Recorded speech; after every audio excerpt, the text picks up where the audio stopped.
Every couple of years, we humans discover some new microorganism that threatens to throw a wrench into the smooth running machine of the human race.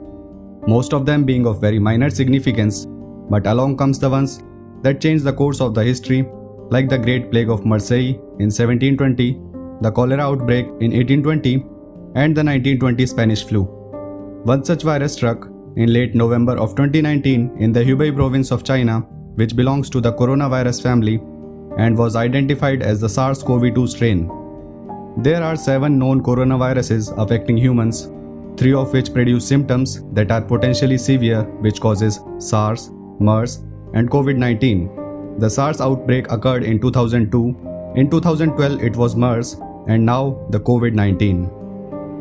This SARS-CoV-2 primarily attacks the lungs, making the individual unable to breathe properly, and in some extreme cases, the lungs collapse, which sometimes eventually leads to loss of life.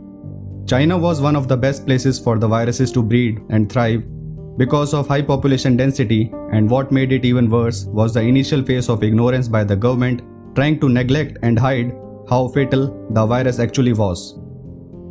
Pandemics are very complex in nature because very less is known about them and very little research have been conducted on them. They usually claim millions of lives before we develop immunity or vaccines for them, as has been the case in the previous pandemics. The countries having the highest risk of pandemic outbreaks are the third world nations with a very high population packed closely together, but some other factors can also play a major role in the spread. One of them is negligence. The prime example we witnessed of neglecting for too long was in the case of the USA, where the government took very light to no steps at all in preventing the pandemic from entering its borders. Even after having one of the top infrastructures in the world, America was not able to subdue the rapid pace at which the virus spread. Right now, the USA has most cases in the world, about to touch 8 million total cases reported till now, but now the pace has slowed down a lot because of the steps being taken and effective ways implemented. The pandemic was at its peak in the middle of July, when the USA had over 75,000 cases reported in 24 hours, whereas now we are looking at around 40 to 50,000 cases every day. Now let's focus more on India, where the government is losing the number count quicker than ever. With around 7 million cases, India has already leaped over nations like Italy, Spain, France, and Russia that were having much worse time a couple of weeks ago. India stands just below the USA in the charts, but with its immense growth rate, it will soon surpass everyone. Right now, India is having the worst time of the pandemic.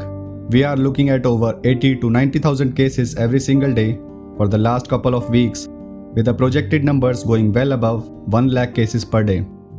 It's hard to ascertain whether India is at its peak or not, but the researchers suggest that there are far more grim times ahead.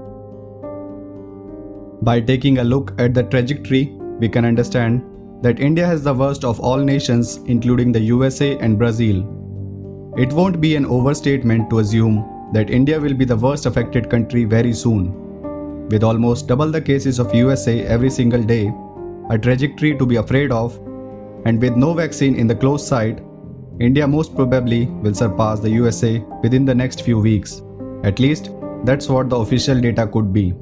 But we also need to take into account the far fewer number of tests that India is capable of running every day compared to the USA, and the massive population difference that puts India at a disadvantage.